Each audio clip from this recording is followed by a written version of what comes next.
अध्यक्ष महोदय, सोयाबीन बद्दल बोलतोय ना अध्यक्ष, एक मिनिट 2 मिनिटं.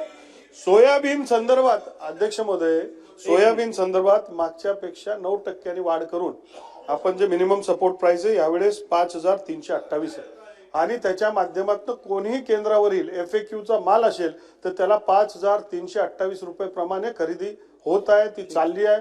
लाखो टन खरेदी केली आहे. ठीक आहे, बोला. महोदय, अध्यक्ष महोदय, माझे मंत्री महोदयांना एवढंच विचारायचंय, आपण जे लेखी उत्तरात सांगितलंय की प्रश्न विचारला होता की 5328 पेक्षा कमी भावानं सोयाबीन विकलं जाते खुल्या बाजारात, तर हे खरे नाही.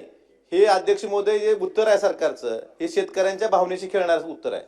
त्यामुळं शेतकऱ्यांना 3000, 3500, 4000 भाव नाईलाजानं सोयाबीन विकावं लागतंय आणि सरकार जर म्हणत असेल खरे नाही खुल्या बाजारात, हे उत्तरात चुकीचं दिलं अध्यक्ष महोदय.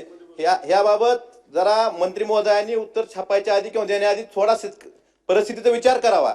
जर तुम्ही 3,500-4,000 सोयाबीन विकून सुद्धा हे खरे नाही म्हणून खोटे बोलत असाल तरी फसवणूक कोणाची करताय अध्यक्ष महोदय?